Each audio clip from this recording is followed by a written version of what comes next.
Bom dia, galerinha, tudo bem com vocês? Espero que sim. Sejam bem-vindos a mais uma aula de Direito Constitucional. Hoje nós vamos falar de Conselho Nacional da Justiça, Supremo Tribunal Federal e Superior Tribunal de Justiça.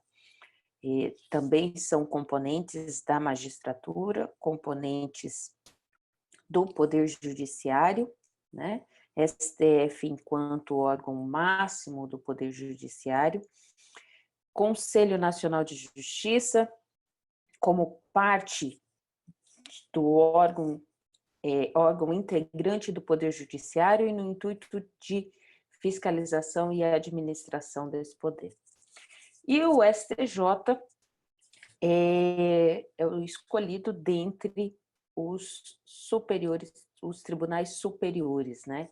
Ele está em pé de igualdade com o TST, STM e o Superior Tribunal Eleitoral, né? Ele está numa mesma base, né? No mesmo nível que a gente pode dizer no nível de hierarquia. Não há que se falar em hierarquia em qualquer um desses órgãos. Pois bem, e para começar, antes de entrar no assunto, né? Eu tenho que adverti-los que a aula está sendo gravada e se você assim ou quiser, mantenha-se a sua webcam desligada para que não apareça no vídeo, preservando assim o seu direito de imagem. De outra feita, qualquer dúvida, acione o seu microfone, me interrompa, me questione, né? Dirima todas as suas dúvidas, se assim for necessário, se assim for preciso, né? No mais, novamente, desejo a todos que tenhamos um ótimo dia, partindo-se da nossa aula aqui. E aí, vamos lá, né? Daqui a pouco as pessoas devem ir entrando também e aumentando. Quando se fala, a gente falou aula passada, a gente estava falando aula passada de poder judiciário e falando da estrutura desse poder judiciário. Aula passada a gente ressaltou a forma de ingresso à magistratura, né? Então, o ingresso à magistratura se dá com um concurso de provas e títulos, então inicia por intermédio de uma prova essa de 5 fases, que inicia com uma prova objetiva, depois subjetiva, com sentença e tal, todas aquelas etapas quais nós falamos na aula passada. E a partir dessa prova, o seu ingresso se dá como juiz substituto. E esse juiz substituto, depois de um estágio probatório de 2 anos, ele vem galgando possibilidades dentro da carreira por intermédio de promoção por tempo de serviço, né? Por antiguidade ou por merecimento. Antiguidade é efetivamente por conta do lapso temporal de sua entrada e aí de acordo com a vacância das vagas, e o ingresso por intermédio de merecimento, isso é de acordo com a sua atividade jurisdicional. Fica efetivamente de acordo com a gestão e forma de trabalho que você desempenha enquanto juiz. Pois bem, essas promoções elas são alternadas, né, de acordo com a Constituição Federal. Então, em um momento é por merecimento, num outro momento é por antiguidade. E a partir desse início, vai se galgando-se as oportunidades, no sentido de a primeira delas de juiz de substituto para titular, aí dentro das entrâncias, de acordo com a especificidade da justiça a qual a gente está falando, até porque a forma de promoção de ascensão dentro da justiça estadual ocorre de acordo com as entrâncias e de acordo com a justiça do trabalho e demais, tem uma diferença. né? Mas, enfim, não é esse o ponto primordial do que eu quero dizer aqui. É que a partir dessas ascensões pode-se chegar ao cargo de desembargador num tribunal de justiça, ou no Tribunal Regional do Trabalho, ou no Tribunal Regional Eleitoral. E além dos que a gente fala de ascensão por cargo de carreira, não se esqueça que tem o 5º Constitucional, tratando-se daquelas vagas ocupadas pela OAB e pelo Ministério Público. Ambos, né, tanto a OAB quanto o Ministério Público, a ascensão a desembargador ocorre não por concurso, né, mas por escolha da classe. Inicia-se com uma lista sêxtupla, dessa lista sêxtupla reduz-se a uma lista tríplice, e a lista tríplice, os nomes dessa lista tríplice passam por sabatina, se tratando da parte do judiciário aos cuidados da União, passa por sabatina do Senado, e quem escolhe é o presidente da República. Partindo da justiça, qual os cuidados estão aos estados, né, a justiça estadual, desta feita para a justiça estadual também se faz lista sêxtupla, reduz a tríplice, e quem escolhe é o governador do estado, passando por sabatina da Assembleia Legislativa. Então, os cargos, dentre, né, o juízo e os tribunais, né, dos juízos para os tribunais, ocorre dessa forma. É claro que eu estou falando de forma mais simplista, a aula passada a gente comentou mais detalhada cada passo a passo desse, né? Não se esqueçam que a própria Constituição Federal, ela coloca garantias a esses magistrados no intuito de ter a independência nos seus julgamentos e na atividade judiciária, tá? Bom, e o Conselho Nacional de Justiça, né? Onde que entra o Conselho Nacional de Justiça? Pois bem, o Conselho Nacional de Justiça, ele entra no Poder Judiciário a partir da Emenda Constitucional 45. E essa emenda, ela teve uma denominação de reforma do Judiciário. Por quê? Ela estabeleceu algumas mudanças, algumas alterações dentro do Poder Judiciário, e a principal delas foi a criação do órgão do Conselho Nacional de Justiça. E qual que é a ideia de Conselho Nacional de Justiça? O Conselho Nacional de Justiça, ele vem no sentido de controle externo dessa administração do Judiciário. A gente falou aula passada que o juiz, ele só vai perder o cargo, ele só vai efetivamente exonerar-se se, tão somente se, passar por procedimento especial dentro do Conselho Nacional de Justiça. Se anteriormente à existência do órgão, do CNJ, o juiz, ele poderia, dentro do tribunal que lhe competia, passar por processo administrativo desse tribunal e ser exonerado, agora não mais. Não é o próprio tribunal ao qual ele está vinculado que vai fazer, que vai tramitar esse processo. Esse processo, e a gente vai chamar aqui os procedimentos que o vão levar à exoneração, ocorre hoje, né, a partir de 2004, no CNJ. Então, o CNJ que vai ter esse poder, né, de julgamento para a exoneração de seus pares. Tá?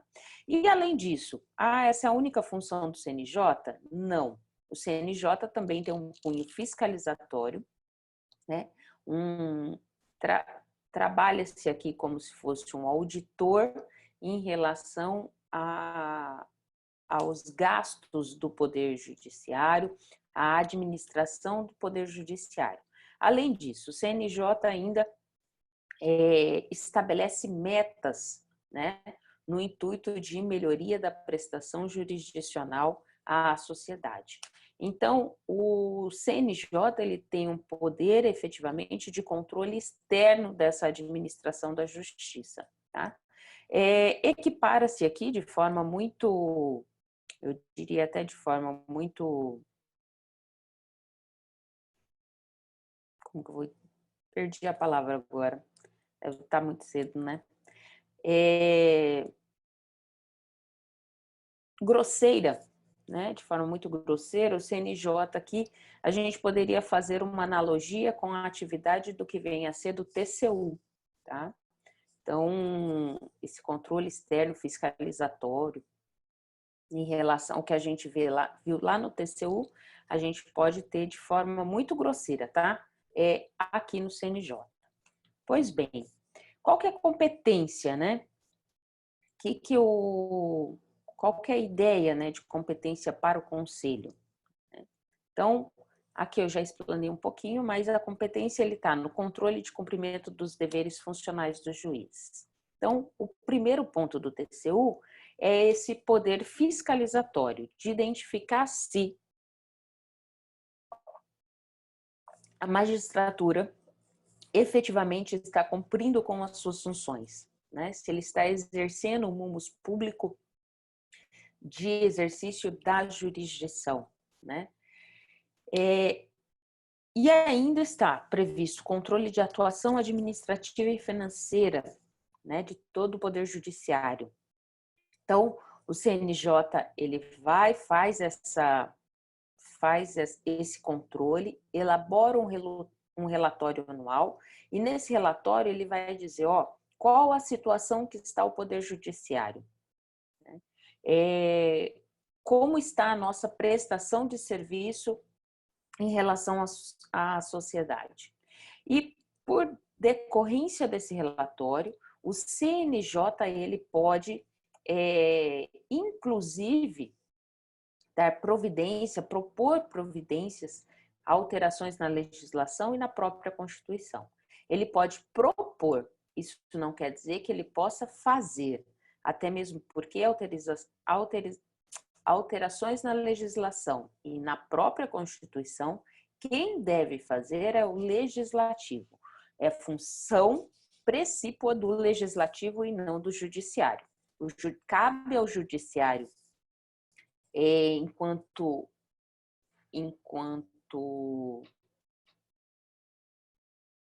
função, julgar os casos concretos que lhes são submetidos, bem como identificar se a legislação proposta se ela é constitucional ou inconstitucional. Agora, fazer alteração na legislação e na própria Constituição, isso cabe ao poder legislativo, e que a gente vai aprender quais são os remédios utilizados para isso lá em processo legislativo, certo? Então, cabe ao CNJ, né, o controle desses cumprimentos funcionais do juiz e o controle da atuação administrativa e financeira por parte do judiciário. Outro ponto é que o órgão é um órgão integrante do judiciário brasileiro, né, tem atuação no país todo, todo o território nacional. A sede do CNJ é em Brasília e ele é composto pelo presidente do Supremo Tribunal Federal e mais 14 membros nomeados pelo presidente da República. Tá? A nomeação desses membros, ainda que nomeados pelo presidente da República, assim como a gente vai identificar no STF, esses membros devem ser aprovados pela maioria absoluta do Senado. Tá? Então, o mandato é de 2 anos e também pode ter a recondução. O que seria a recondução? Mais 2 anos no cargo. É como se fosse uma reeleição, né? Você permanece o período do que seria do mandato e aí você tem mais a recondução aqui seria mais 2 anos, né? Então poderia ficar aí até 4 anos no cargo, tá? Se for de interesse público, né? E do próprio membro, que seria. Karina, e quem são esses 14 membros, né? Que podem ser nomeados?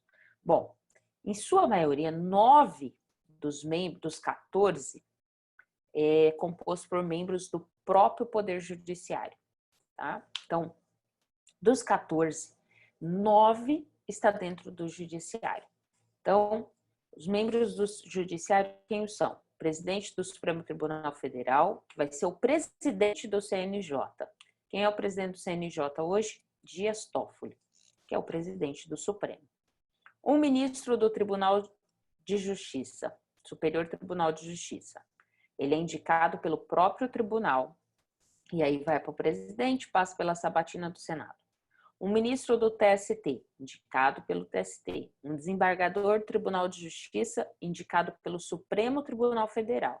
Então, o Supremo Tribunal Federal vai indicar um desembargador de qualquer tribunal de justiça, do país inteiro, tá? Um juiz estadual. Esse juiz estadual pode ser de qualquer estado. E quem vai indicar vai ser o Supremo Tribunal Federal.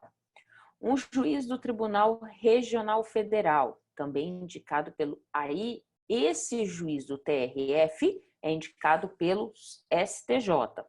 Um juiz federal, também indicado pelo STJ. E um juiz do Tribunal Regional do Trabalho, indicado pelo TST. Bem como um juiz do trabalho indicado pelo TST, certo? Esses são os membros do Judiciário. A composição maior do CNJ é de membros do Judiciário. E aí, a gente ainda tem os membros das funções essenciais da Justiça, que é um membro do Ministério Público da União, indicado pelo Procurador da República, um membro do Ministério Público Estadual, escolhido pelo Procurador-Geral da República, dentre os nomes indicados pelo órgão competente de cada instituição estadual, tá? Então, dos membros das funções essenciais da Justiça, 2 deles são do Ministério Público e os outros 2 vêm decorrentes da advocacia, que são 2 advogados indicados pelo Conselho Federal da Ordem dos Advogados do Brasil. Esses 2 advogados podem ser de qualquer lugar do país, tá? Eu não preciso especificamente ser daqueles advogados que estão atuando em Brasília, etc. e tal. Não, são 2 advogados que vão estar dentro do Conselho Nacional de Justiça e pode estar adstrito à ordem dos advogados de qualquer seção do Brasil. E ainda, né, para finalizar e compor todo o CNJ, tem 2 membros da sociedade escolhidos pelo Legislativo, né? São 2 cidadãos de notável saber jurídico, reputação ilibada, um indicado pela Câmara dos Deputados e outro indicado pelo Senado Federal. Muito se discutiu em relação ao CNJ, se o CNJ efetivamente era um órgão constitucional, né? E por que isso? Primeiro, porque ele foi constituído a posteriori à Constituição. Então, e colocado a serviço do Poder Judiciário. Então, quando saiu a emenda constitucional, muito se falou da inconstitucionalidade, porque eu estaria tendo interferência nessa separação dos poderes, etc, etc.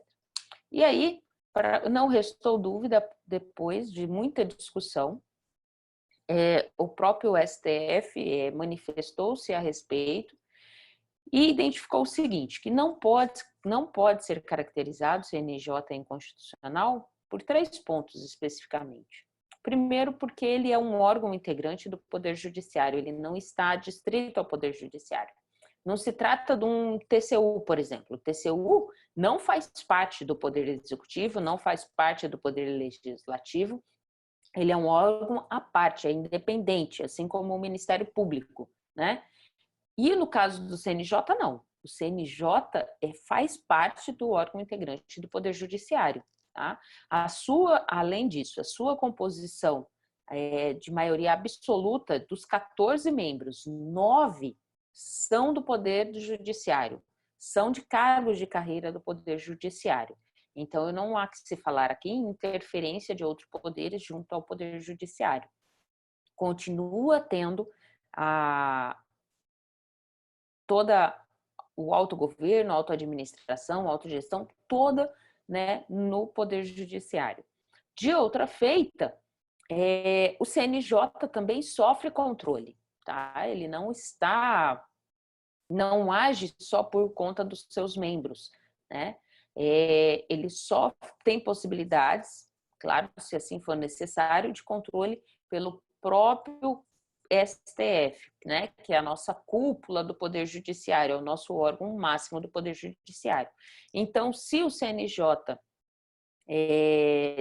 incorrer em qualquer uma das situações que acarrete controle por parte do STF, ele o terá. Assim como o STF tem controle sobre todos os outros demais órgãos do Poder Judiciário, tá? O CNJ não passa desapercebido nessa situação. E quais são as atribuições do CNJ, né? A Constituição Federal, ela traz um rol exemplificativo dos mais importantes atribuições do CNJ.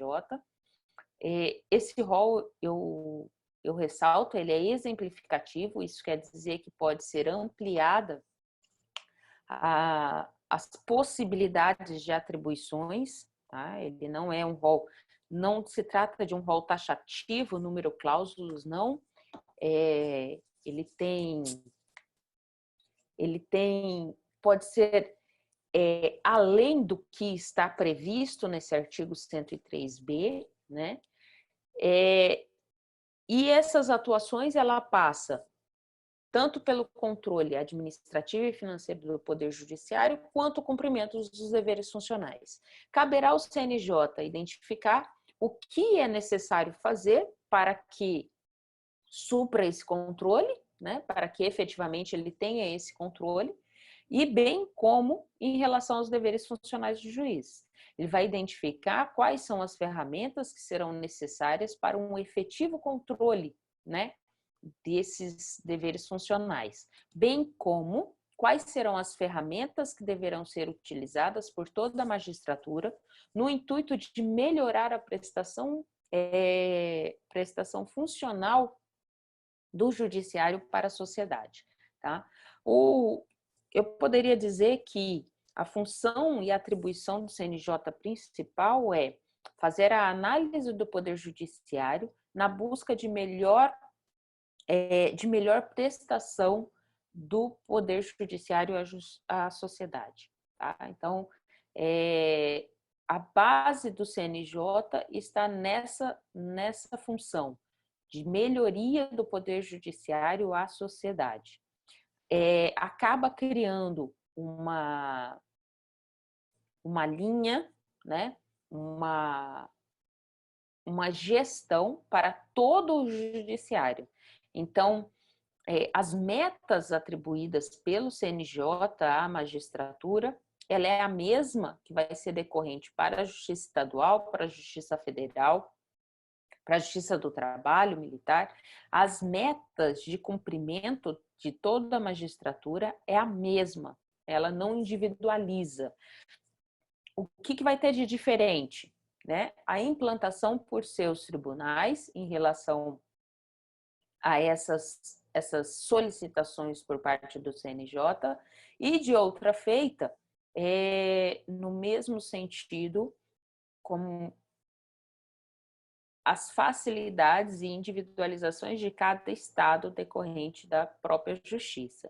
A gente não pode, em que pese as regras são as mesmas, né? As atribuições, as metas são as mesmas, mas a gente há de convir que você tem um trâmite diferenciado para uma justiça estadual, a exemplo, em São Paulo, Rio de Janeiro, e comparada a Mato Grosso, né? A gente tem a quantidade de juízes inferiores, a quantidade de demanda, a realidade social também é diferenciada. Então, a implantação para o cumprimento dessas metas fica a cargo dos seus tribunais, porém, as metas são as mesmas, tá? Em relação ao CNJ, né, estou igual esse Garfield aí hoje. Em relação ao CNJ, o que há de importante neste momento é isso. E eu quero saber dos senhores se há alguma dúvida em relação até aqui. Bom dia, professor. Eu tenho duas dúvidas. Diga, Tiago. Em relação ao slide anterior, o segundo tópico eu não consegui compreender. Porque na hora Deixa que eu eu voltar. for fazer minhas anotações, eu não vou conseguir Então interpretar. vamos Eu não lá. entendi a parte que fala das Aqui? atribuições, o segundo tópico ali. Aham. Essa é a minha primeira dúvida. Certo. E a segunda? Pode falar, Tiago. Depois eu já respondo. Bom, vou sanar a sua primeira dúvida. O CNJ, aqui está escrito assim, ó, passam elas, né? Lá no artigo, depois você abre a Constituição, lá no artigo 103b, vai ver um rol exemplificativo das funções que são desempenhadas pelo CNJ, tá? Então, ele tem funções fiscalizatórias, contábeis, administrativa, financeira, tudo o que ele possa vir fazer no auxílio de uma melhoria de prestação de serviço, né? Jurisdicional, né? Então, quando aqui, ó, fala que passam elas pelo controle de atuação administrativa, financeira do Poder Judiciário e do cumprimento dos deveres funcionais. Aqui está fazendo um resumo do que você vai encontrar lá no artigo 103b. Lá vai estar de forma específica. Eu não vou ter nenhuma Constituição aqui perto de mim para eu ler o artigo para você. Mas espera aí, vou abrir aqui no celular e vou ler.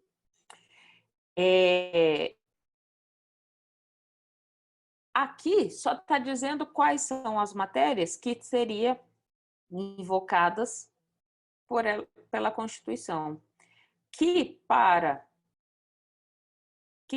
o CNJ são todas aquelas necessárias para o melhor andamento do Poder Judiciário, tá? Então, se for ler o artigo, ó, ele é bastante extenso, ele tem 7 parágrafos e tem 8 incisos. Não, dá mais do que 8 incisos. Mas só para exemplo, ó, o artigo 103b, ele vem, o início dele, ele vai dizer qual que é a composição e a partir do parágrafo 4º ele vai dizer qual é a competência. Então, só exemplo aqui que eu não vou ler todo o artigo, tá? Mas só a título de, ele é um rol taxativo, não é um rol exemplificativo. Então, ele vai dizer assim, ó, compete ao Conselho e o controle da atuação administrativa e financeira do Poder Judiciário e do cumprimento dos deveres funcionais do juiz, cabendo-lhe, além disso, de outras atribuições que podem ser conferidas pelo Estatuto da Magistratura, que a gente falou, né? Da LOMAN, a gente falou isso na aula passada. Então, ó, compete ainda zelar pela autonomia do Poder Judiciário pelo cumprimento do Estatuto da Magistratura, podendo expedir atos regulamentares no âmbito de sua competência ou recomendar providência. 2. Zelar pela observância do artigo 37 e apreciar de ofício ou mediante provocação a legalidade dos atos administrativos praticados por membros ou órgãos do Poder Judiciário. O 4 vai falar representar o Ministério Público nos casos de crime contra a administração pública ou de abuso de autoridade. Rever de ofício ou mediante provocação. Ou seja, aqui, o 103b, parágrafo 4º, ele vai tratar de um rol exemplificativo das atividades e atribuições do CNJ. Eu só não coloquei aqui no slide, que aí é só ler lá o artigo, entendeu? E aí, dentre essas atribuições, cabe ao CNJ o controle dessa atuação administrativa e financeira de todo o Poder Judiciário e também dos deveres funcionais do juiz. E o que é esses deveres funcionais do juiz? A gente falou quais são os deveres do juiz, né? O primeiro ponto é exercer com zelo o exercício do judiciário, né? Essa prestação jurisdicional à sociedade, né? Então, é isso. o CNJ, ele não tem atribuição tão somente fiscalizatória, tá? Então, dentro do rol lá que está no artigo 103, você tem noção de todas as atividades efetivamente que podem ser atribuídas ao CNJ. Acho que é isso. Te respondi ou ainda ficou? Certo. Não, respondeu sim, professora. A segunda é... Eu perdi a parte que a senhora falou sobre os 3 pontos que afastam a possibilidade de inconstitucionalidade. Vamos voltar lá, então. Acho que está aqui. Então, vamos lá. O que acontece? Quando teve a criação do CNJ, como teve, em que pese tenha sido por emenda constitucional, que a forma adequada de alteração da Constituição Federal, de incorporação ou revogação de qualquer artigo da Constituição, ainda assim, por ter a criação de um novo órgão, né, teve-se uma discussão se havia constitucionalidade ou não para a criação do CNJ. E aí, o que se determinou, né, e qual foi a manifestação do STF nesse sentido?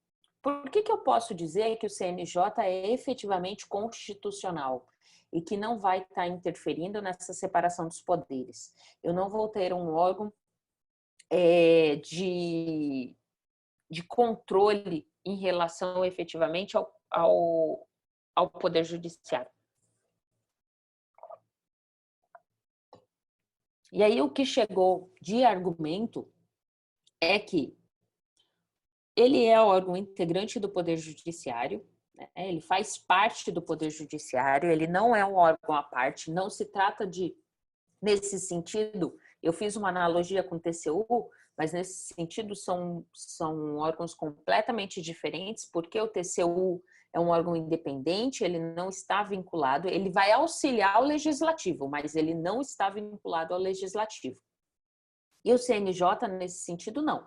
O CNJ, além de auxiliar o Poder Judiciário, né, com todas as suas atribuições, ele faz parte do Poder Judiciário.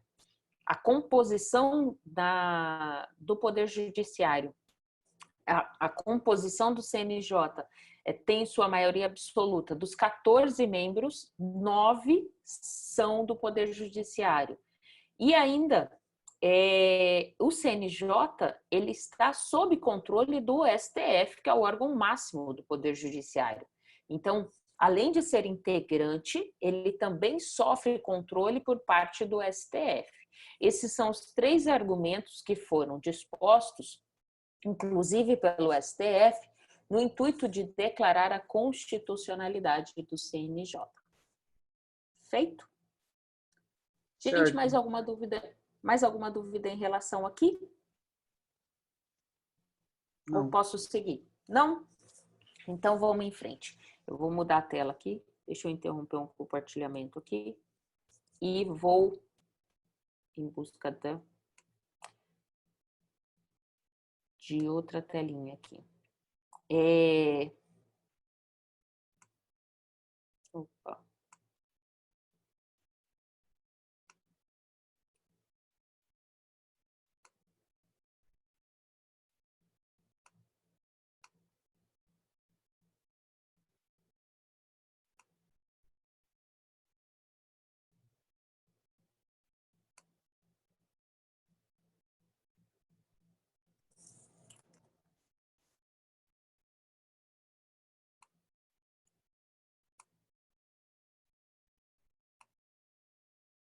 Ok?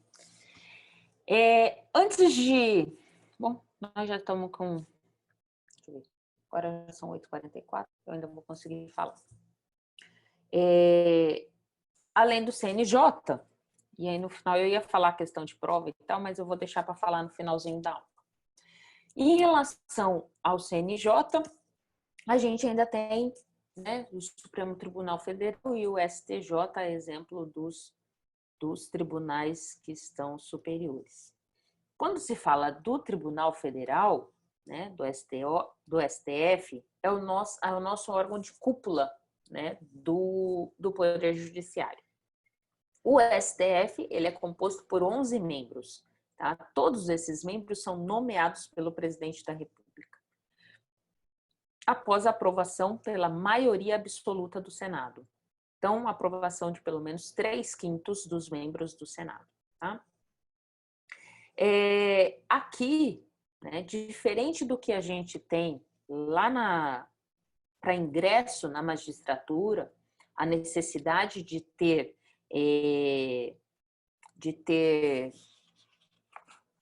curso, né, curso superior de direito, né, ser graduado, ser bacharel em direito, ao Supremo Tribunal Federal não há essa necessididade. Tá? Não precisa ser graduado em direito para ser ministro do STF. Na aula no noturno, é isso que eu estou procurando nas anotações que eu tenho aqui, é que teve tão somente tão somente durante esse período todo de CNJ, desculpa, gente, de todo esse período do Poder Judiciário, o único ministro do Poder Judiciário que não tinha, do STF, que não tinha curso, não era graduado em Direito, foi Cândido Barata Ribeiro, de 1843 a 1910 ele viveu, né? E ele foi o único ministro do STF de toda a história que não era graduado em Direito. Os demais sempre o foram, ainda que não fosse exigência, tá? Qual que é o requisito para que seja ministro do STF? Ter idade entre 35 e 65 anos. Ser brasileiro nato, não pode ser brasileiro naturalizado. Ser cidadão no gozo dos direitos políticos e possuir notável saber jurídico e reputação ilibada. Dentre qualquer nome, tá? O presidente da República pode escolher, desde que sabatinado e aprovado pelo Senado. E aí, em que pese não tenha essa exigência do curso superior em Direito, né, a escolha, né, feita pelos presidentes desde então, pelo fato da necessidade de possuir um notável saber jurídico, né, as escolhas têm se pautado por alguém que seja da área, né, seja dentre advogados, dentre de juízes, desembargadores, tá? Mas a escolha aqui vem os nomes e o presidente da República o escolhe e o faz, tá? Por essa escolha ser tão somente assim do presidente da República, causa-se alguns questionamentos dessa forma de escolha ser bastante mais política do que efetivamente técnica, né? E aí questiona-se muito em relação a esse poder que tem o presidente da República enquanto escolha para o órgão supremo do Poder Judiciário. De outra feita, né? Isso veio muito à discussão quando no julgamento do Mensalão, dos 11 ministros que tinha para julgamento de um processo de tão grandiosa monta assim, dos 11 ministros, 9 tinham sido indicados pelo PT. Né? Então, pelo tempo que passou no poder e tudo mais, então questionava-se a isenção e imparcialidade desses ministros no julgamento, uma vez que eles foram indicados por aquele que estava sendo julgado, né? Mas aí a gente viu que apesar de alguns até a demonstração da imparcialidade, né, da parcialidade, vamos dizer assim, fica muito clara, mas conseguiu se conduzir. Opa, deixa eu voltar. Isso. A competência do STF está disciplinada no artigo 102 e 103 da Constituição, e a gente tem dois tipos de competência. Tem a originária, que é aquela que parte do STF, não é um processo que vem de outros, seja de outros tribunais ou do próprio juízo, essa competência, o processo, né, inicia no STF. Então, é quando o STF vai processar e julgar originalmente uma matéria, a única instância, só cabe ao STF. Essa competência, além de estar aqui no artigo 102 da Constituição Federal, ela vai também estar disciplinada nos regimentos internos do tribunal, tá? Esse rol, ele é taxativo, ou seja, o que está disciplinado no artigo 102 da Constituição Federal, ele não é no mesmo sentido do 103, que vai ser exemplificativo. No caso do 102, ele é taxativo, ou seja, tão somente o que está ali, né? Eu não posso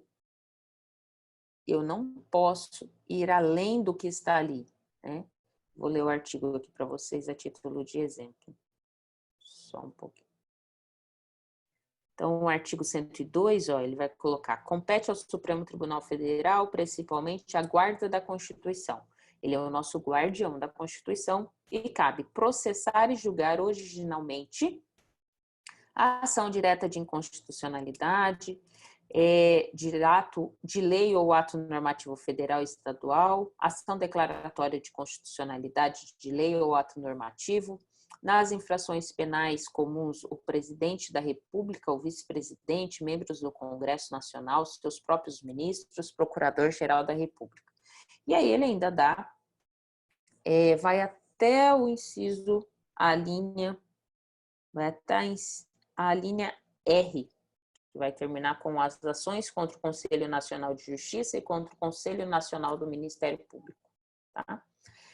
Então, aqui de forma originária, todas essas situações que estão até a linha R, no artigo 102, é originário do STF, não vem de outras instâncias, parte tão somente lá no STF.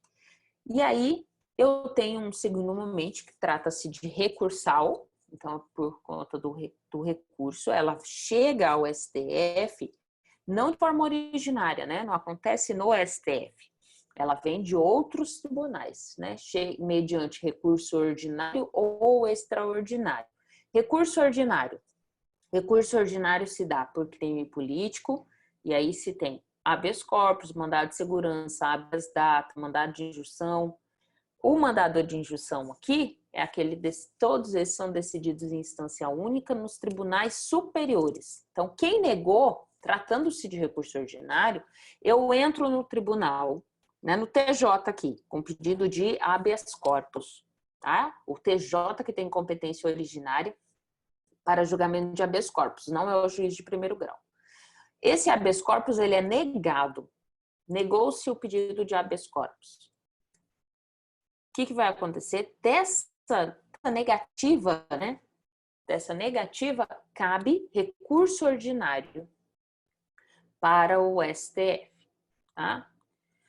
E aí, negou-se essa decisão, aqui trata-se de recurso ordinário, vai estar lá no 103.1 lá da Constituição Federal, ou ainda através de recurso extraordinário. O que é o recurso extraordinário? As decisões proferidas em sede de tribunais que contrariarem a Constituição Federal, cabe recurso extraordinário, tá? Então, toda decisão, todo acórdão proferido pelos tribunais em que contrariar dispositivo da Constituição Federal tem cabimento de recurso extraordinário. Além disso, cabe ainda, em sede de recurso extraordinário, declarar a inconstitucionalidade de tratado ou de lei federal. Ainda tem extraordinário aqui, julgar válida lei ou ato do governo local contestado em face da Constituição Federal. E ainda julgar válida lei local contestada em face de lei federal. O que acontece aqui? Cabe ao STF e tão somente ao STF identificar se a legislação que está sendo aplicada, ela efetivamente está de acordo com a Constituição Federal. Tá? Por quê? Porque o STF é o guardião da Constituição Federal. Então, cabe a ele dizer se a legislação efetivamente é constitucional e deve ser aplicada. Então, por isso que, quando eu tenho a discussão entre duas legislações, ainda que seja de a lei local, ou seja, uma lei estadual em relação à lei federal, cabe ao STF o julgamento se a validade e vigência dessa lei está de acordo com a Constituição Federal. E isso vai estar lá no artigo 103(2) da Constituição. Doutra feita, a gente vai ter o Superior Tribunal de Justiça. Ao Superior Tribunal de Justiça, compõe-se de, no mínimo, 33 ministros, né? Eles também são nomeados pelo presidente da República, após a maioria absoluta do Senado. Qual que é a diferença aqui? Ocorre que, se o STF trata-se tão somente de indicação, o STJ não, tá? O STJ, a sua composição decorre tanto de magistrados de carreira quanto do quinto constitucional. Então, e noutra feita, se ao STF é o guardião da Constituição, né? Tem como base como guardião da Constituição, o STJ, ele é guardião do ordenamento jurídico federal. Então, ao STF está as disciplinações em relação à constitucionalidade da legislação, e aqui ao STJ é em relação a todas as leis federais postas. Tá? Então, cabe a ele não disciplinar se essa lei é constitucional ou inconstitucional. Isso não cabe ao STJ. Mas toda a discussão relacionada às leis federais cabe ao STJ o julgamento. Então, se você tem uma decisão, uma sentença, um acórdão que está em desfavor alguma, em divergência com lei federal, cabe a decisão ao STJ. Em sede, não de recurso extraordinário, a gente vai ver, vai chamar-se de recurso especial. Então, qual que é a composição, né, do STJ? Eu falei que tem que ser de no mínimo 33 ministros, né? Esses ministros são compostos de qual forma? 1/3 das vagas é de juízes do Tribunal Regional Federal, do TRF. Outro terço dessas vagas de desembargadores de tribunais de justiça estaduais, de qualquer lugar do país. E outro terço, né, 1/6 é de advogados e 1/6 é dos membros do Ministério Público. Tá? Então, aqui, ó, advogados e membros do Ministério Público, eles ascendem ao Superior Tribunal de Justiça por meio do que a gente chama de quinto constitucional, porque é assim que está definido lá na Constituição Federal. Então, da mesma forma que nos tribunais de justiça, TRTs, TRE, TRM, você tem a ascensão dos advogados e Ministério Público, por conta do quinto constitucional, Superior Tribunal de Justiça também, tá? 1/3 das vagas do Superior Tribunal de Justiça compõem-se de advogados e membros do Ministério Público. E qual que é a competência do STJ?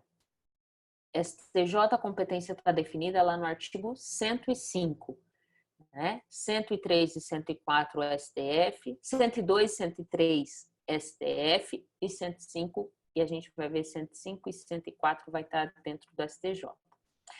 O STJ também compõe-se da originária, né? A originária são as ações que cabem diretamente ao STJ, então, as ações que partem do STJ. Está lá no artigo 105, inciso 1º. Então, o primeiro julgamento, o primeiro acesso ao processo cabe ao STJ. E também tem as recursais, que vai ser subdividida em originário e extraordinário. Então, as recursais, quando o STJ aprecia recursos ordinários ou especiais, né? O ordinário trata-se de habeas corpus decidido em única instância pelos TRFs ou pelos tribunais dos estados, do DF, quando a decisão é denegatória. Os mandados de segurança decididos em únicas instâncias pelo TRFs e pelos TJs, quando denega a decisão. E causas em que forem partes estados estrangeiros ou organismos internacionais de um lado e de outro, um município ou pessoas residentes e domiciliadas no país. Lembre que a gente falou que não foi com vocês. Eu ia falar, o STJ, ele tem uma função também de dar a executividade a uma sentença estrangeira. Então, se no exterior eu tenho a condenação de algum brasileiro, né? Condenação no sentido de cumprir algo, né? Pode ser de pagar, pode ser de fazer, deixar de fazer, para que essa sentença do estrangeiro ela tenha o exequatur, que a gente vai falar, o cumpra-se, né? A executividade, o STJ, trata-se de uma competência originária do STJ, no sentido de que só ele, tão somente o STJ, tem o poder de dizer não, deve ser cumprida ou não deve ser cumprida tal decisão vinda do estrangeiro, tá? Mas isso eu acabei ministrando isso em aula de direito civil, né? E não é nem aqui no ISEC. Mas, enfim, eu relembrei e é uma das decisões que pauta ao STJ. E aí, em sede, se o recurso extraordinário é o que dita em relação à Constituição, o especial aqui é o que trata-se de lei federal. Então, sempre que a decisão recorrida em única ou última instância, ainda que seja, né, o STJ como única ou última instância de recurso, contrariar qualquer tratado ou lei federal, ou negar vigência a essa legislação, julgar válido ato do governo local contestado em face da lei federal. Parece que a senhora está com sono. Eu tô. Parece não, eu tô. Na verdade, ontem eu dei aula, até minha aula acabou se estendendo além do que eu esperava. E aí, só abrindo um parênteses, não é nem para justificar meu sono, né? Porque eu nem posso. Mas, enfim, eu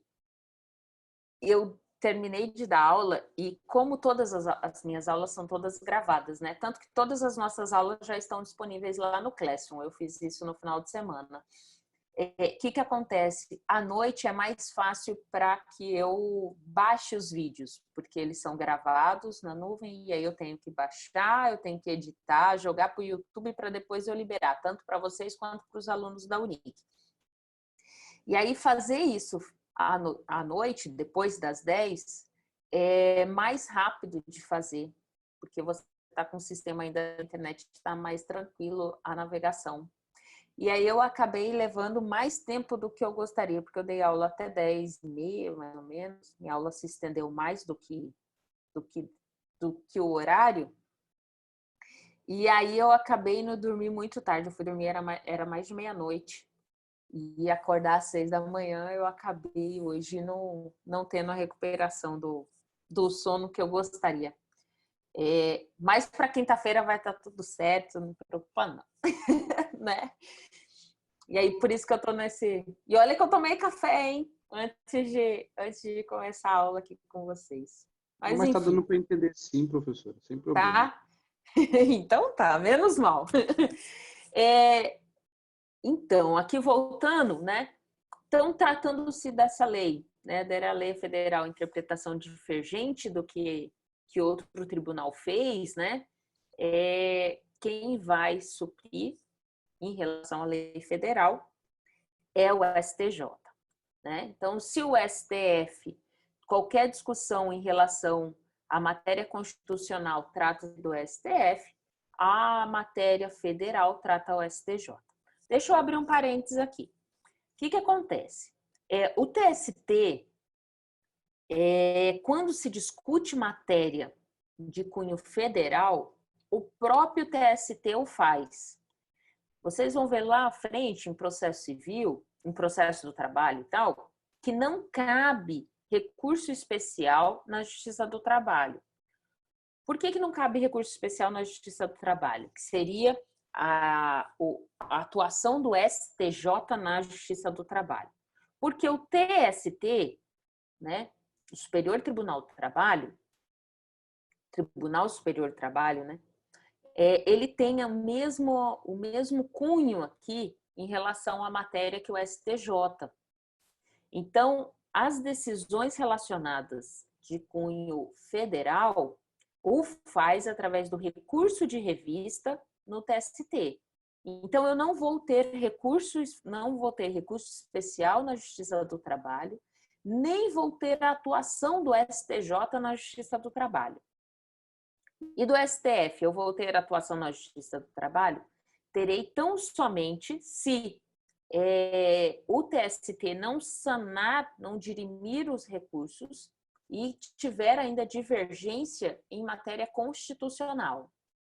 Aí, se tiver divergência ainda em matéria constitucional, aí tem cabimento de recurso extraordinário ao STF. Mas recurso especial não existe na Justiça do Trabalho, tá? Isso é pegadinha de concurso. Quem gosta de fazer concurso, isso é pegadinha de concurso.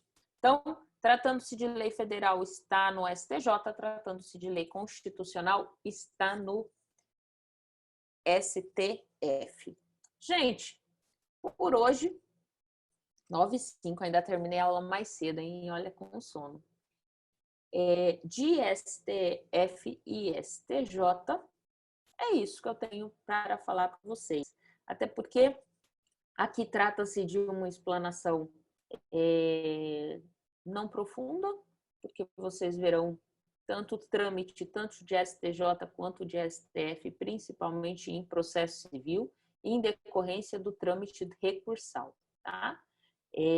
Mas se tiverem alguma dúvida a respeito de ambos os órgãos, e mesmo do CNJ que nós falamos, eu estou à disposição dos senhores para dirimir qualquer dúvida.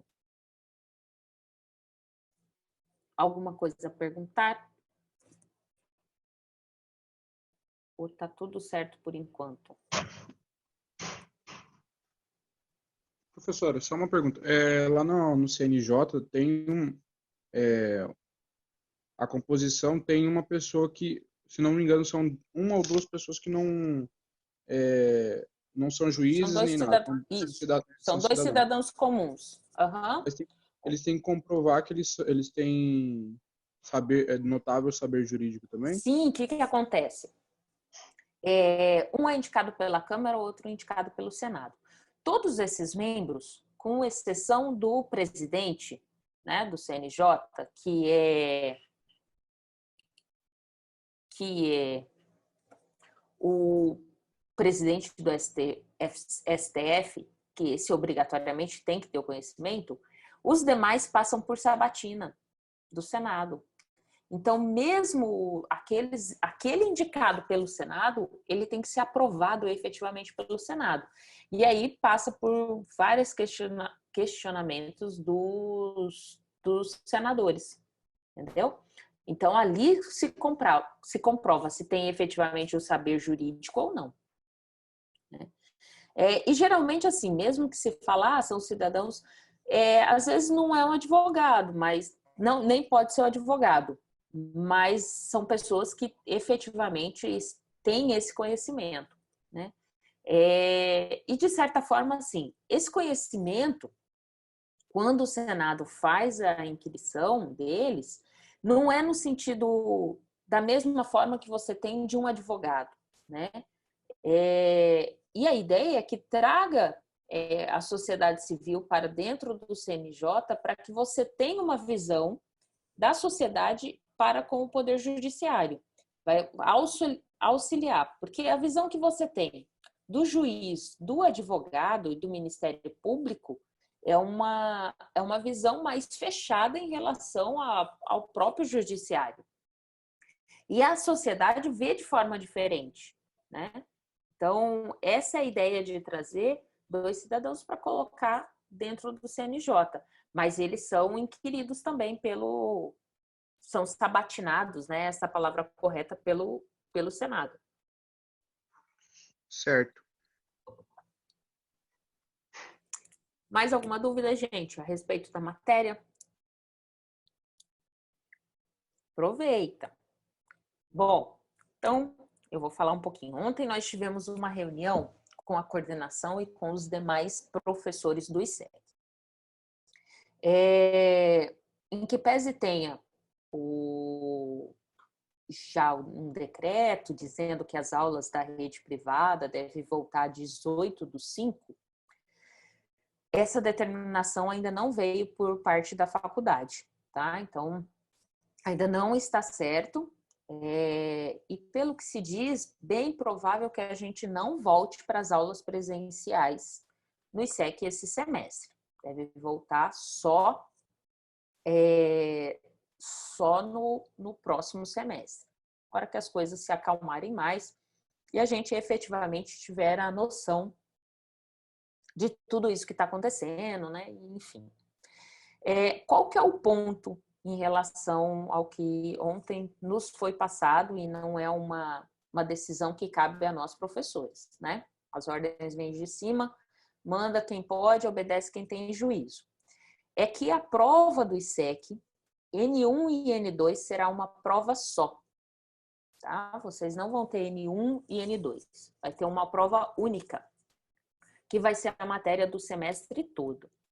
Tá? O que se definiu ontem, entre aspas, assim, né? É que essa prova deve ser toda objetiva e deve compor pelo menos de 10 questões.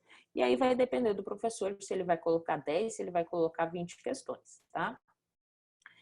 Essas 10, se for 10 questões, 5 relacionadas à matéria do que seria o primeiro bimestre e 5 relacionadas à matéria do segundo bimestre. Então, é uma prova única. Ainda está se decidindo se essa prova efetivamente será feita online, né? Ainda não veio uma decisão da faculdade em relação a isso, ou se vão fazer essa prova presencial. O que aparentemente é que vai obedecer o calendário da faculdade e o que seria deixa eu olhar aqui, o período dessa prova seria pelo calendário do ICEC, seria a partir do dia 22/5, né? Então, esse calendário, a princípio, ele vai se manter. Então, a gente teria efetivamente matéria até um dia antes dessa data, a partir de 22/5, e aí seria determinado qual seria a data. Mas ainda não está de forma clara se será online, isso vai ser disponibilizado para vocês online, através do sistema lá do AVA, ou se vai ser presencial. O que já está determinado é que vai ser uma prova única, tá? Então, toda a matéria que a gente está vendo vai ser uma prova única. Eu ainda não, eu tenho que elaborar efetivamente nova prova, porque a N1 já estava pronta, então eu tenho que reelaborar. Na N1 eu tinha colocado 20 questões, né? E agora essa prova, como vai estar tudo junto, eu não vou pôr 40 questões, né? Porque também não vale. Eu vou identificar se é melhor colocar 10 questões, 5 de cada relacionada a cada matéria, ou se colocar aí as 20 questões, 10 relacionadas a cada matéria. Mas isso a gente pode até conversar e vocês mesmos conversar em sala, ver o que no grupo, o que vocês acham melhor. Pode falar, Thiago. E se essa medida da faculdade prejudicar alunos? Porque tem alunos que não estão conseguindo assistir os vídeos, não estão conseguindo acompanhar o Classroom. Como é que vai acontecer? O que vai acontecer com esses alunos? Porque Bom, muitos alunos vão sair prejudicados, né, professora? ó, então, assim, ó, em relação à minha matéria, ainda está tudo disposto e que, assim, eu sei que muita gente, igual a hoje, a gente tem 10 alunos. A gente sabe que a sala, mesmo matutino, tem mais alunos do que isso, né? E aí, o que acontece?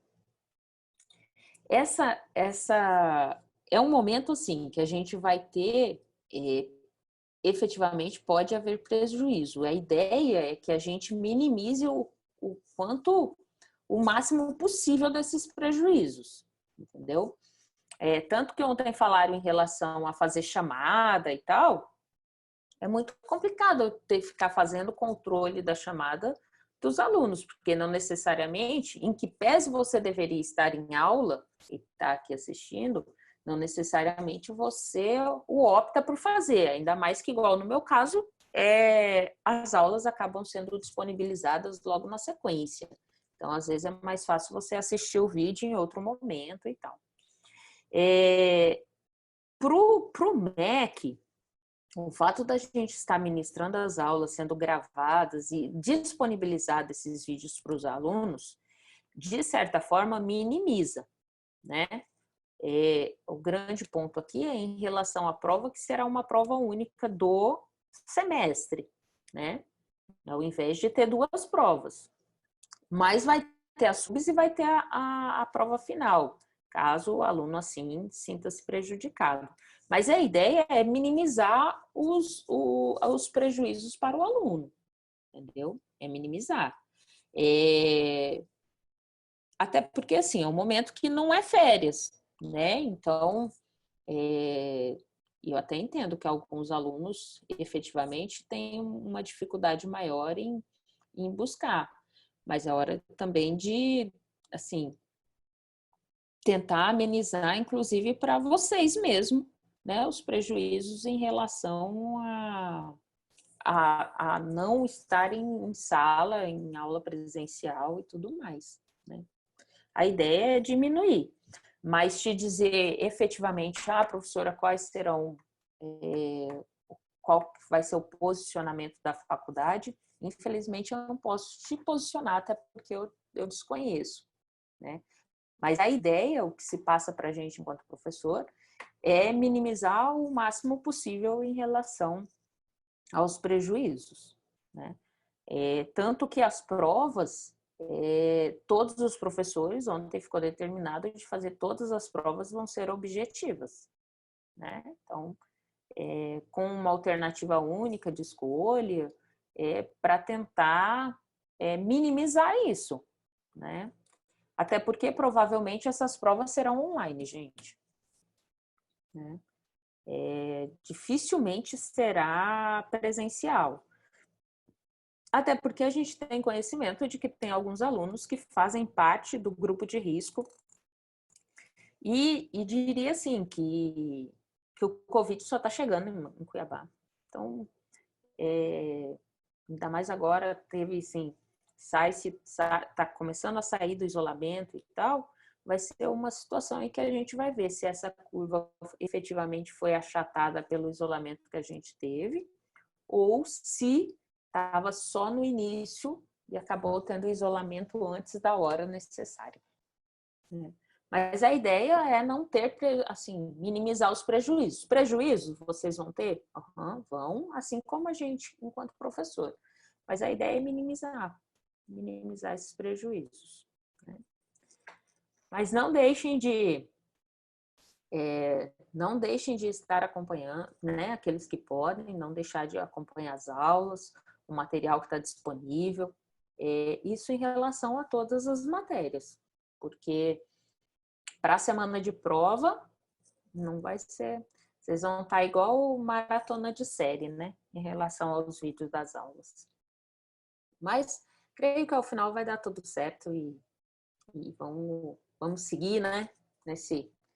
Nessa loucura que a gente tá em relação a tudo isso, né? Gente, mais alguma coisa? Vocês estão conseguindo acessar lá no Classroom? No sábado eu disponibilizei já material que vai ser das aulas. Já teve de aulas anteriores, eu fiz o material e coloquei lá à disposição. E já coloquei do que vai ser de aulas que a gente vai falar ainda. Tá? Até final de semana, eu devo colocar e disponibilizar todas as aulas, o material, tá? Todas as aulas que a gente vai ter até a prova. E aí depois fica só os vídeos para a gente gravando as aulas, para vocês já terem ciência daquilo e da matéria toda. Feito? Tudo certinho? Certinho, professor. Então, beijo para vocês. Até quinta-feira de manhã. Tenham um bom dia hoje, né? Faça dele o melhor que vocês podem. A gente tem mais é que estar grato porque estamos vivos, né? E temos tudo pela frente, tá bom? Gente, beijão. Fui. Até mais para vocês.